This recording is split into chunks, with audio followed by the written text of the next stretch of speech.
ईश्वर कौन है? एते चांस कला पुंसाम कृष्णास्तु भगवान स्वयं। मैं नहीं कह रहा हूं, ब्रह्म संहिता के 5वें अध्याय के पहले श्लोक में कह रहे हैं। अब ईश्वर तो भगवान है, अब उनकी तपस्या करेंगे तो सीधा भगवान के धाम जाएंगे, फिर संसार में आने की कोई आवश्यकता नहीं है। पर और क्या बोलती है? तपसा आराध्य पुरुषम तस्यैवानुग्रहेण में गर्भे त्वं साधयात्मानम। जब वो प्रसन्न हो जाए, साधयात्मानम, जब तुम्हारी साधना से वो प्रसन्न हो जाए तो उनसे बोलना कि मुझे सुरुचि माता के गर्भ से जन्म देना। सोचिए कि भगवान से बड़ी अपनी कोख को बता दिया, अपने गर्भ को भगवान से भी बड़ा बता दिया। तो ये जो अहंकार होता है यही हमें चूर चूर कर देता है।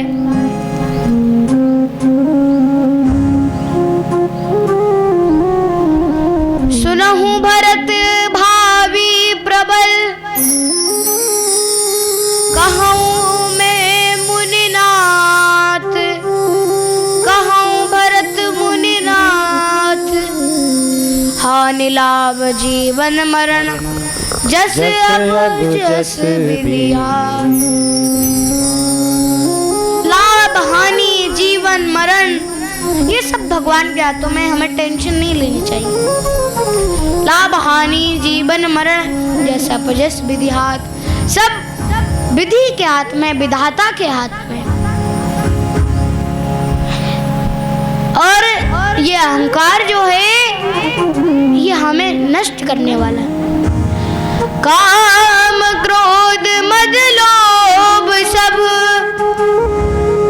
नाथ नरक के पंथ, सब परिहरि रघुबीरहि, भजहु भजहि जय संत। रामचरितमानस कह रही है, क्या बोल रही है? कि काम क्रोध मद लोभ सब, काम इच्छा, काम वासना, क्रोध, क्रोध लोभ, लालच, अहंकार, ये सब नरक के पंथ है। और केवल रामचरितमानस नहीं कह रही है, साथ में भगवत गीता भी कह रही है। क्या कह रही है भगवत गीता? 16वें अध्याय के 24वें श्लोक में बता रहे हैं, त्रिविधम नरकस्येदं द्वारं नाशतात्मना, काम क्रोधस्तथा लोभस्, तस्मादेदं त्रयं त्यजेत्। 3 चीजें त्याग देनी चाहिए। क्या त्याग देनी चाहिए? काम क्रोधस तथा लोभस। काम, क्रोध और लोभ और ये अहंकार, इनको यदि हम त्याग दें, क्योंकि ये क्या है? त्रिविधम नरकस्येदम, ये नरक के खुले 3 द्वार हैं। इसमें चाबी नहीं डलती है, कोई ऐसा नहीं है क्योंकि हम अभी आए होंगे, कई लोग आए होंगे घर में ताला लगा के आए होंगे। अब ये ताला लगा के आए होंगे कि सेफ्टी के लिए, कि कोई घर में घुस ना जाए। पर ये नरक का रास्ता ऐसा है, ये 3 द्वार ऐसे हैं कि यदि आपने ये किया, इसको त्यागा नहीं, तो नरक के द्वार अपने आप खुल जाएंगे। आपको खोलने की कोई आवश्यकता नहीं है। इसीलिए इन सबको त्यागना पड़ेगा, क्योंकि अहंकारम बलम दर्पम कामम क्रोधम च संसृतम। भगवत गीता में कह रहे हैं कि अहंकार और बल,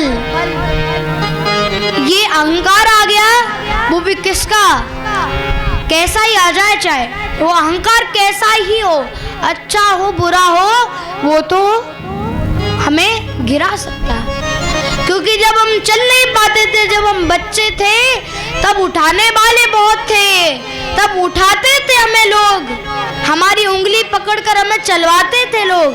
पर अब जब हम चलने लगे हैं तो अब हमें गिराते हैं लोग। पर यदि हम अहंकार को छोड़ रहे हैं, यदि हम बल को अच्छी जगह उपयोग करें, अहंकार तो कैसा ही नहीं करना। सुदामा जी को अहंकार हो गया था, अब सोचिए किस चीज का अहंकार हो गया था। सुदामा जी को अहंकार हो गया था कि मैं पूरे दुनिया में सबसे ज्यादा गरीब हूँ। तब भगवान ने उनके अहंकार को तोड़ने के लिए उनको तीनों त्रिभुवन की जो लक्ष्मी है, जो तीनों भुवन की लक्ष्मी है, वो प्रदान कर दी थी। कैसे प्रदान की? ये भगवान की कृपा से। अहंकार को छोड़ा, अहंकार और बल। और इसके दर्पण को जब देखोगे, अहंकारम बलम दर्पम कामम क्रोधम च संश्रितम, तो ये दर्पण भी है एक इसका हृदय का दर्पण है, जो कि काम क्रोध और लोभ मद मात्सर्य से बना हुआ है। इसमें आप तो बाकी का तो समझते हैं, इसमें आया है मद, तो आप जानते ही हैं, अहंकार, अभिमान और मात्सर्य। सबसे कठिन यही होता है, मात्सर्य, ईर्ष्या करना। जितना मात्सर्य अर्थात मच्छर, जितना तो मच्छर नहीं काटता है, जितना मच्छर भी खून नहीं पीता है, उतना ये मात्सर्य हमारा खून पी लेता है। कैसे पी लेता है? देखो वासुदेव दत्त को देखो। वासुदेव दत्त जो थे, उनको पूरे शरीर में कीड़े लगे हुए थे। कोई कीड़ा गिरता था तो वो उठा के वापस अपने शरीर पर लगा लेते थे। और फिर जब एक दिन श्री चैतन्य महाप्रभु आए, चैतन्य महाप्रभु ने देखा कि ये तो वासुदेव दत्त है, और जाके सीधा आलिंगन कर लिया। वासुदेव दत्त रोक रहा है, हे महाप्रभु आलिंगन मत करो, आलिंगन मत करो। किंतु वो आलिंगन कर रहे हैं, और जैसे ही आलिंगन किया तैसे ही धन्यम तम नौमि चैतन्यम वासुदेवम दयाद्रदि नष्ट कुष्टम रूप तुष्टम भक्ति तुष्टम चकार्य। आज के समय में लोग इतना मेकअप लगाते हैं, इतना मेकअप करते हैं, क्या बताएं महाराज। आज तो 60 से ऊपर, 50 से ऊपर वाले भी, 40 से ऊपर वाले, अरे डाई, अरे महाराज इतना मेकअप, इतना पाउडर। अगर सही बताऊं आपको, अगर आपको पूरे विश्व में सबसे ज्यादा सुंदर बनना है ना, तो मंगला आरती अर्थात ब्रह्म मुहूर्त में, ब्रह्म बेला में उठना प्रारंभ कर दो। क्यों उठना प्रारंभ कर दो? क्योंकि हमारे इस्कॉन में जब आप आएंगे तो काले से काले, अफ्रीका में काले लोग रहते हैं, तो काले से काला भी ऐसा चमकता है, क्योंकि वो ब्रह्म मुहूर्त में आता है, तो वह ऐसा चमकता है जैसे कि कोई रसगुल्ला रखा हो। क्यों? क्योंकि ये ब्रह्म बेला की ताकत है। और यदि वही कुछ जो कि बाहर भीख मांग रहे हैं, वो ऐसे लगते हैं मानो भैया कौन से इस दुनिया से तो है ही नहीं है, पता नहीं कौन सी दुनिया से आ गए। क्योंकि विद्या धन उदयम बिना कहू जो पावे कौन, बिना डुलाए ना मिले जो पंखा की पौर। जैसे विद्या और धन, ये दो ऐसी चीजें हैं जो कि बिना उद्यम के, बिना परिश्रम के नहीं प्राप्त होती। विद्या धन उद्यम बिना कहू जो पावे कौन, ऐसा कौन है जिसको प्राप्त कर सकता है? कौन कोई प्राप्त कर सकता है क्या? नहीं कर सकता। पर एक साधन बताऊंगा अभी मैं, जैसे जो पंखा की पौन अभी भी चलता होगा, बीजना होता है, जब तक उसको उठा के हम डुलाए नहीं तब तक हवा प्राप्त नहीं होती। उसी प्रकार आज तो अब गांव में भैया पंखा, अरे पंखा तो गया जमाना, एसी लग गई है। पर पहले जब नहीं होते थे ये सब, तब जब वो बीजना चलाते थे तब हवा आती थी।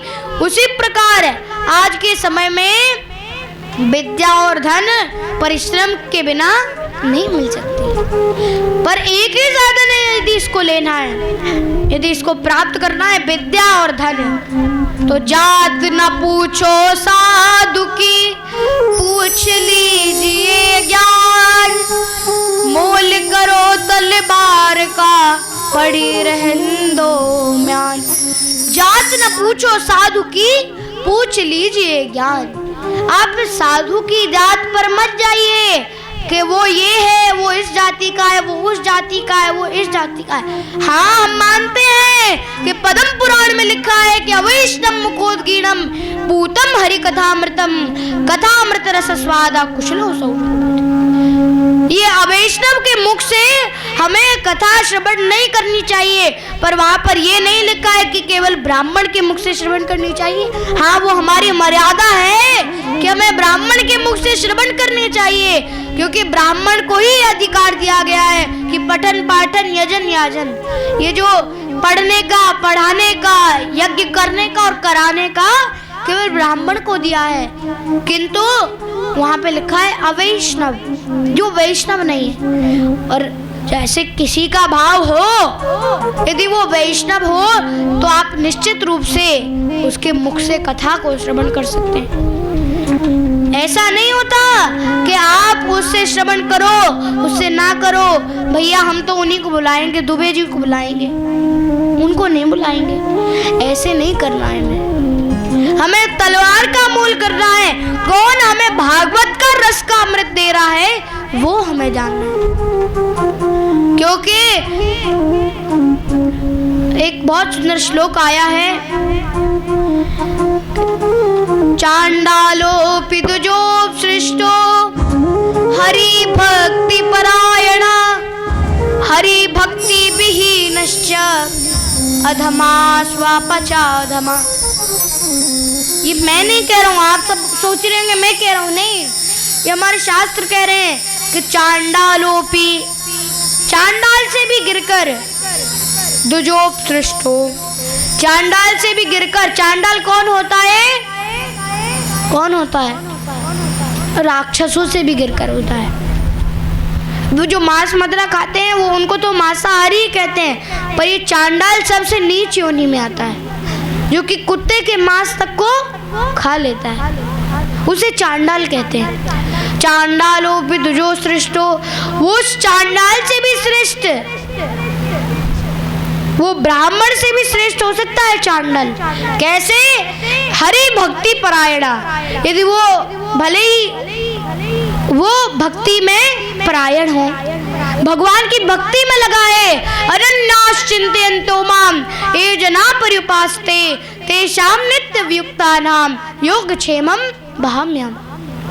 जो अनन्य भाव से भगवान का चिंतन करता है, अनन्यास चिंतयन्तो माम ये जना पर्युपास्ते, और जो भगवान की उपासना करता है, पर्युपासते तेषां नित्य वियुक्तानां, जो नित्य युक्त रहता है भगवान के कीर्तन में, तो वो चांडाल ब्राह्मण से भी श्रेष्ठ है। और यदि वो ब्राह्मण कोई द्विज है, कोई ब्राह्मण है, वैसे तो जन्मना जायते शूद्रा संस्कारात् भवेत् द्विजा, जन्म से सब शूद्र होते हैं, किंतु जब तक ब्राह्मण का भी जन्म संस्कार नहीं होता तब तक वो भी एक शूद्र कहलाता है।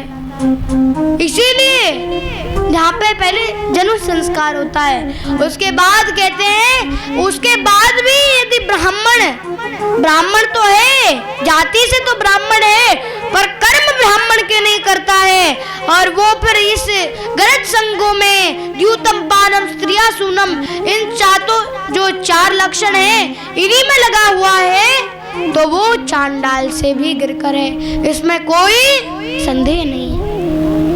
पर ध्रुव महाराज देखिए, क्षत्रिय थे। कौन थे? क्षत्रिय थे, फिर भी क्षत्रिय होने के बाद भी एक श्रद्धा होती है, और श्रद्धा होने के कारण एक भाव आया, और भाव के कारण उन्होंने भगवान को प्राप्त कर लिया।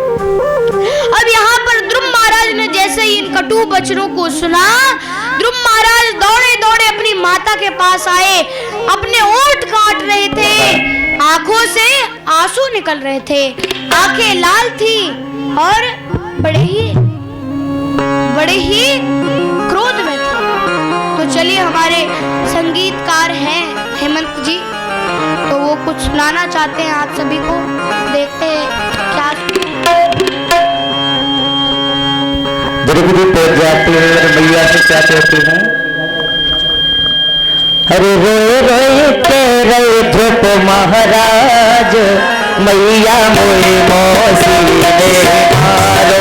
रोए रोए के रहे ध्रुप महाराज, मैया मोए मौसी ने मारो।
एक सूचना है कि आज कृष्ण जन्म की कथा है, तो आप जितनी मैया बाबा जितने सबरे बैठे हैं, तो इनको इनमें से काऊ को छोटो सा लल्ला हो बढ़िया 6, 7, 8 महीने का, तो हमें बता दें, आज उसको सजाएंगे बढ़िया और उसकी झांकी भी आपको दर्शन कराएंगे। जो भी हो मैया उनका 7, 8 महीने का लाला हो तो थोड़ा मुझे बताएं। आपकी ही कथा है, इसलिए आप सभी की ही सहयोग से ये कार्य हो रहा है, इसलिए आप सभी के बीच में जिनका भी, अब ये नहीं है कि महाराज सबरी मैया आ जाएं, इसलिए एक आधी मैया आए। हाँ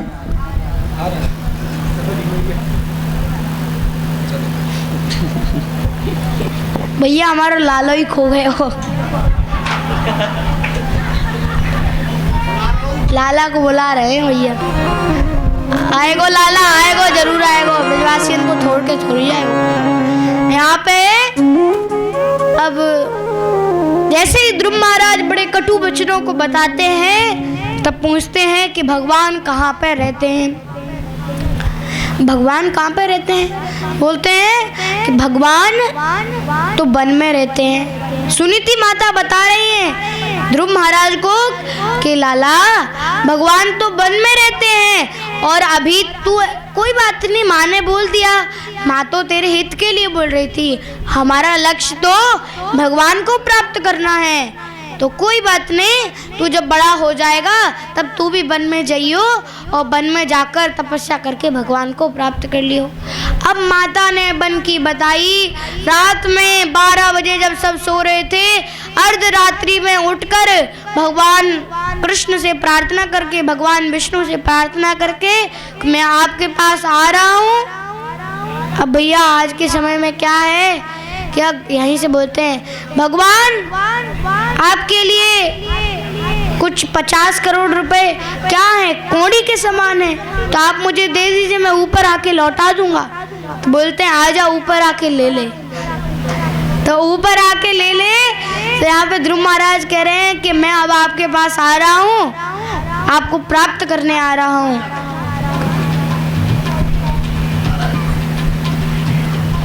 आप तो यहाँ पे कहते हैं कि कृपया शांति बनाए रखें, थोड़ा डिस्ट्रैक्शन हो रहा है। तो बोलते हैं रात्रि में निकल जाते हैं और कहते हैं रक्षा करना मेरी माता की। वन में पहुंचते हैं और वन में पहुंचते ही वो जा रहे थे, अब वन के रास्ते पर थे, वन के रास्ते पर जा रहे थे, तभी अचानक से भगवान की कृपा होती है और नारद जी मिल जाते हैं। अब छुप छुप के जा रहे थे क्योंकि भयानक भयानक आवाजें आ रही थी, तो उनको लगा कि कोई शेर वगैरह ना मिल जाए जो मुझे खा जाए, इसीलिए वो बड़ी छुप छुप के जा रहे थे, पर नारद जी दिख गए। अब मोहि भरोस हनुमंता, बिनु हरि कृपा मिलहि संता। सिया राम जय जय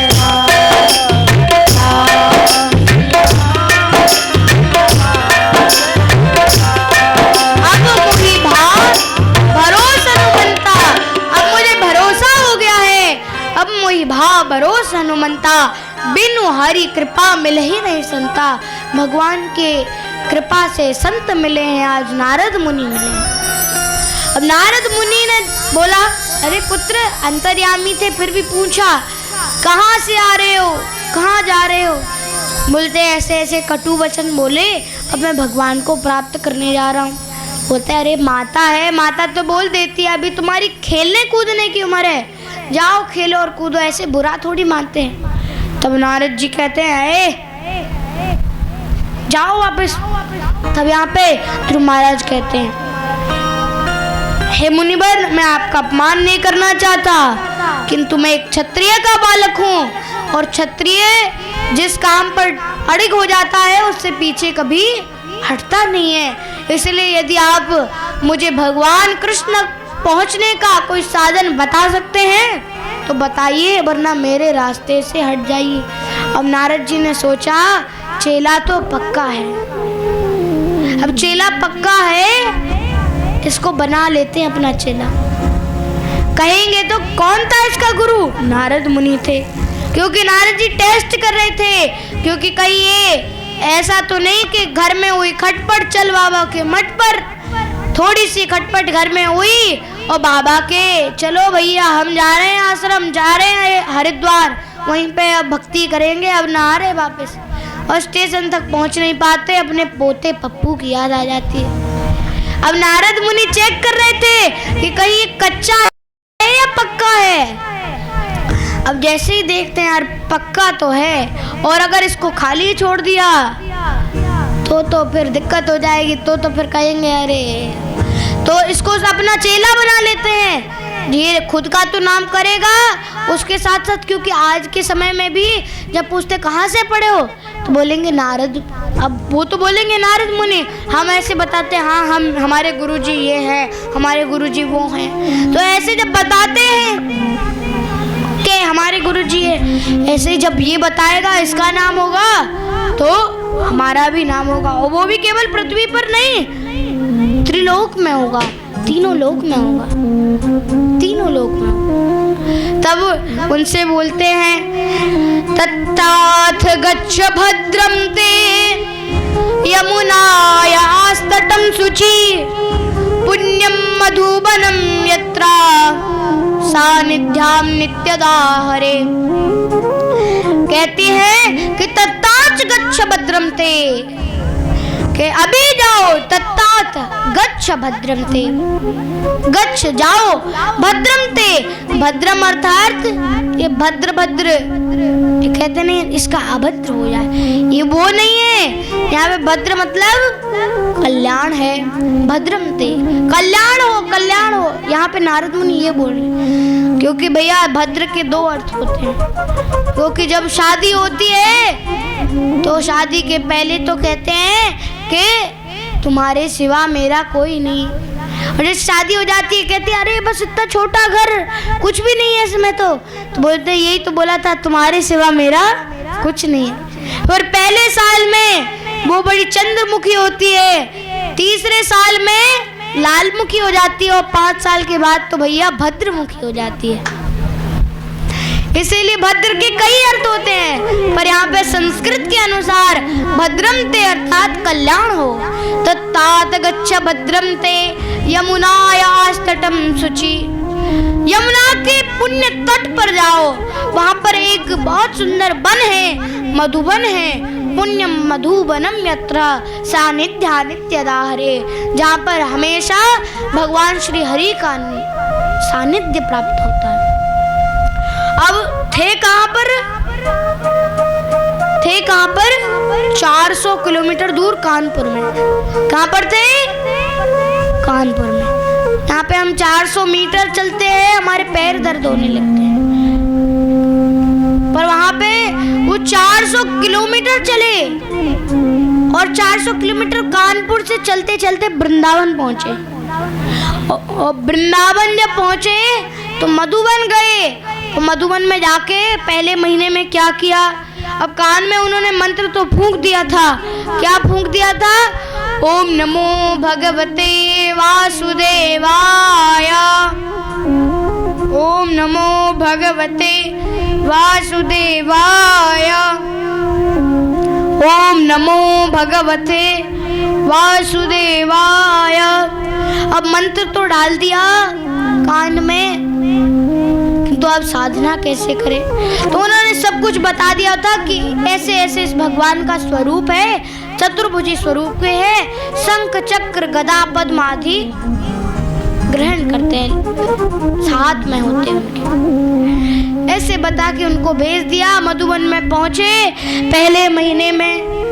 तिरत्रांते तिरत्रांते कपीता बलराशना आत्मभृत्यानुसारेण निन्ने अन्ये चयन हरिम। तो इसमें ध्रुव महाराज पहले महीने में 3 दिन में क्या करते? एक बार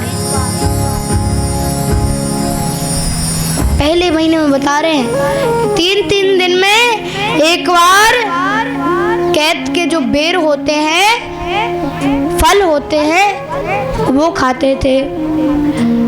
कपीता बद्रासना, जो बेर थे वो खाते थे। और वो ऐसे वैसे बेर नहीं है।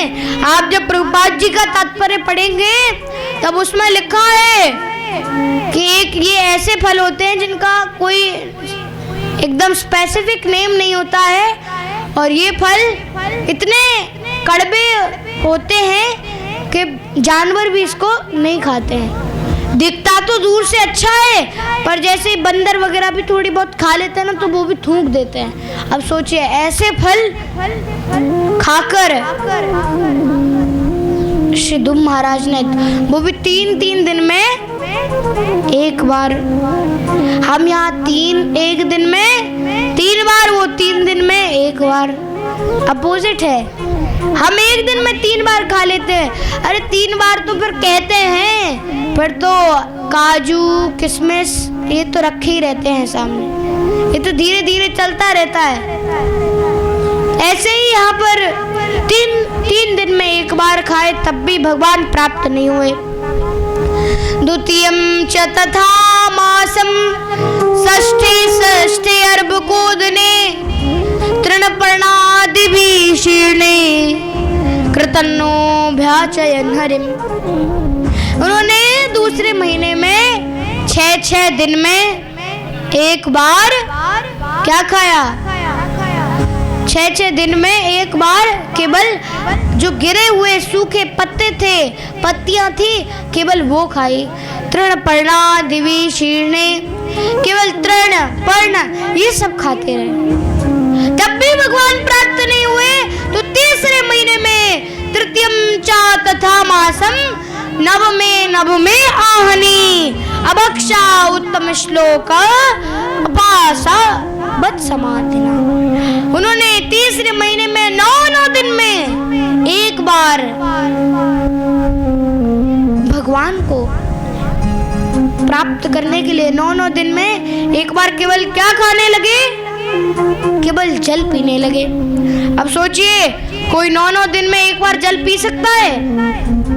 और सही बताएं तो आप श्लोक को जब सही से सुनेंगे, त्रिरात्र अंते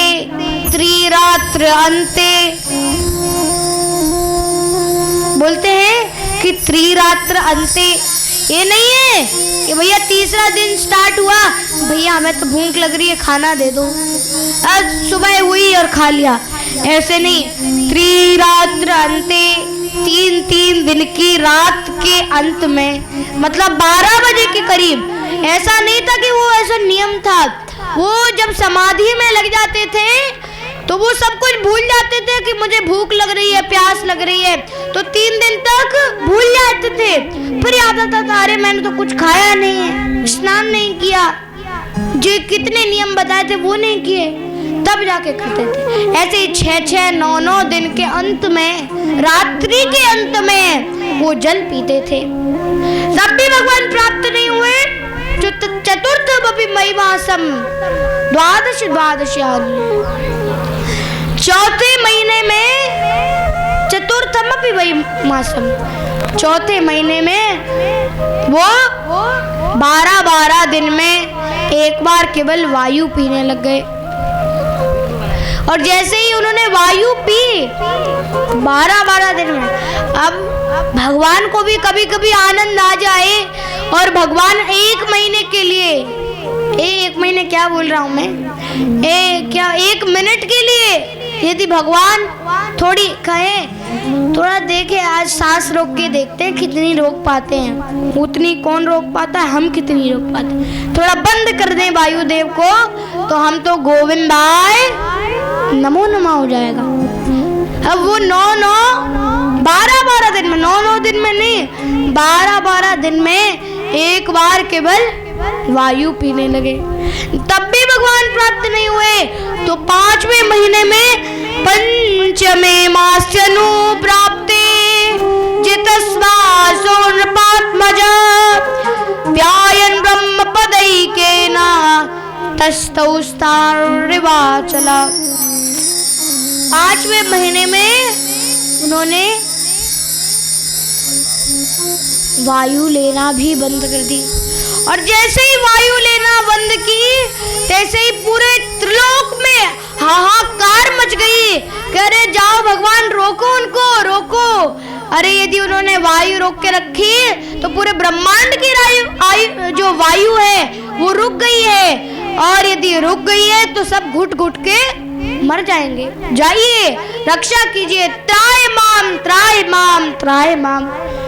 अरे मैं तो इतना बोल रहे हैं, हमारे पास अभी वायु है तो मैं आपको इतनी कथा सुना पा रहा हूँ, मतलब देवता तो वहां पर पहुंच कर इतना भी नहीं बोल पाए, त्राय माम वो कह रहे हमारी तो अब निकल रही है, आप जाइए। तब भगवान जाते हैं अपने गरुड़ पर बैठ के, जैसे ही गरुड़ पर बैठ के जाते हैं वहां पर खड़े होते हैं, बोलते अरे पुत्र मैं तुमसे प्रसन्न हूँ, आंखें खोलो अपनी। बोलते नहीं, मुझे पता है आप इंद्र या ब्रह्मा या कोई शिव में से कोई आए होंगे, कोई देवता आए होंगे मेरी तपस्या को भंग करने के लिए। कहते नहीं, मैं स्वयं भगवान हूँ, विष्णु। नहीं मानते, तब क्या करते हैं, हृदय में जो छवि दिख रही थी, छवि दिखा दी और उस छवि को अचानक से खींच लेते हैं, तो अचानक से उनकी आंखें खुल जाती हैं। और जैसे ही आंखें खुलती है तब स्तुति तो करना चाहते थे, किंतु बेचारे बालक थे, अब 5 वर्ष का बालक भी क्या ही बोले, अब वो भी संस्कृत में स्तुति कैसे करें। तो भगवान ने अपना शंख लिया और उनके कपोल पर लगा दिया। कपोल अर्थात गाल पर लगा दिया। जैसे ही गाल पर लगाया तैसे ही उनको सारी विद्याएं प्राप्त हो गई। अष्ट सिद्धि नौ निधि के दाता, अष्ट सिद्धियां नौ निधियां, संस्कृत व्याकरण सब कुछ आ गया उनको। जैसे ही सब कुछ आया तो स्तुति करने लग गए। भक्तिं प्रभातां त्वयि में प्रसंगो भूयानंद माता कमलाशयानां यो नान्य सोल बड़ मुरु व्यास रंभवाब्दिं देशे भगवत गुण कथा मृतपान मत्त।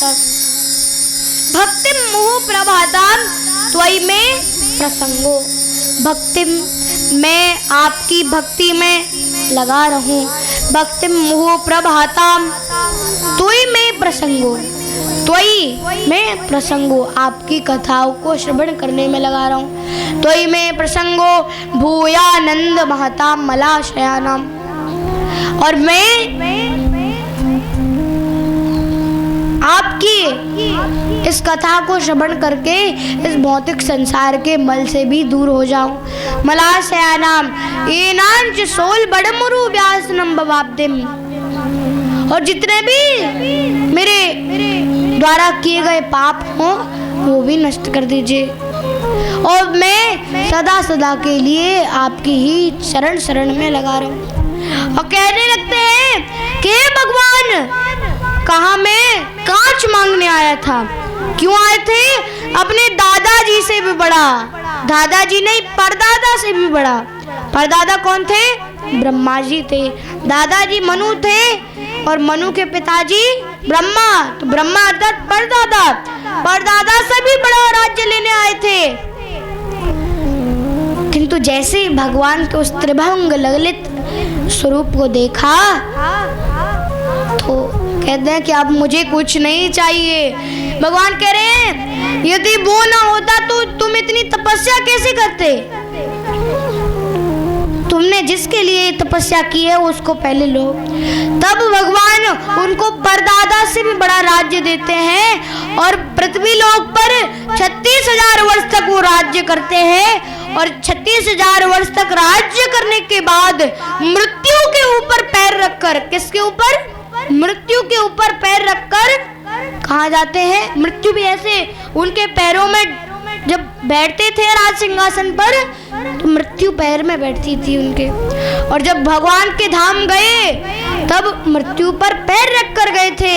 एक विमान में बैठकर जैसे ऊपर जा रहे थे, नंद और सुनंद उनके द्वारपाल थे, और उनसे पूछा कि मेरी माता किधर है, क्योंकि यदि माता नहीं होती तो आज मैं भगवान को प्राप्त नहीं कर पाता।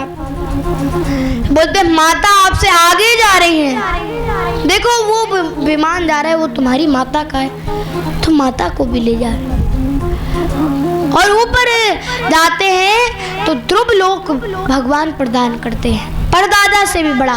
गोलोक के जस्ट बगल में ध्रुवलोक, इसीलिए आज भी ध्रुवलोक उपस्थित है। जब भी हम आसमान में देखते हैं तो आज भी ध्रुव तारा के नाम से उसे जानते हैं। बोल ध्रुव जी महाराज की, भक्तवत्सल भगवान की। तो ऐसे ही हम तो इतनी तपस्या नहीं कर पाएंगे, किंतु कलयुग तो केवल नाम के आधार पर है।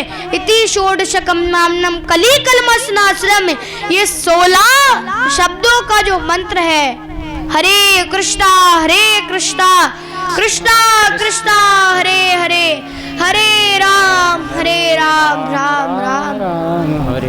ये 16 अक्षरों 16 शब्दों का जो मंत्र है, इस लेबल्स का जो मंत्र है, इसको बस मात्र हम जप ले तो कली कलमशनाशनम, हमारे कली के जितने भी पाप हों सारे नष्ट हो जाते हैं। तो चलिए हम भी संकीर्तन में चलते हैं और अपने पापों को धुलते हैं, क्योंकि पद्म पुराण में नहीं, बृहद विष्णु पुराण में तक ये वर्णन आया है कि नाम नो ही आवती शक्ति।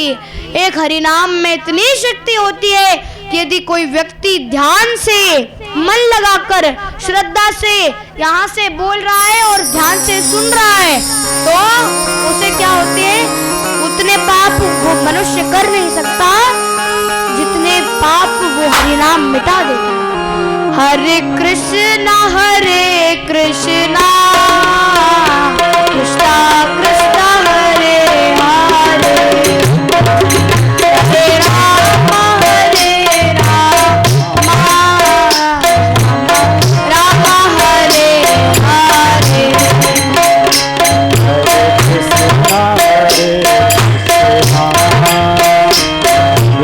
कृष्णा हरे हरे,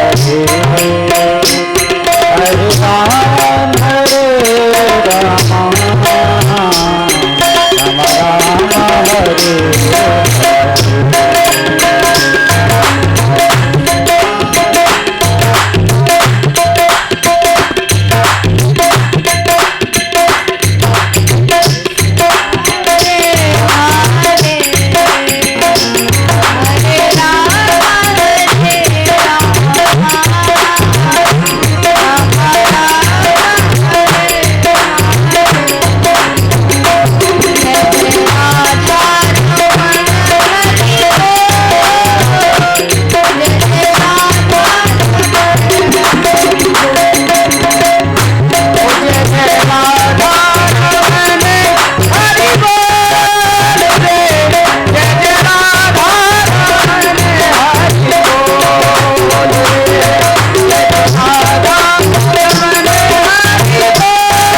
बहुत सुंदर कथा आई। अब चलिए हम आगे प्रस्थान करते हैं। इन्हीं के आगे वंश में राजा बैन की भी कथा आती है और राजा बैन के बाद अब ऋषभ देव के कथा को हम श्रवण करते हैं। महाराज नाभि और मेरु देवी से महाराज ऋषभ देव का जन्म हुआ और ये स्वयं भगवान का स्वरूप थे। और ये जब मलमूत्र करते थे, क्या करते थे? मलमूत्र करते थे, तब 80 मील यानी कि 80 मील तक इनकी मलमूत्र की सुगंध आती थी। दुर्गंध नहीं आती थी, सुगंध आती थी, क्योंकि ये भगवान थे। अब सोचिए, यहाँ पर हम छींक दे मात्र, क्या कर दे? छींक दे तो आधे भाग जाते हैं। अब जब ऐसे स्वभाव, अब वो बड़े वेद पाठी थे। ऋषभ देव ने अपने पुत्रों को शिक्षा दी कि ऋषभ उवाचा, महाराज ऋषभ की शादी, महाराज ऋषभ का विवाह इंद्र की पुत्र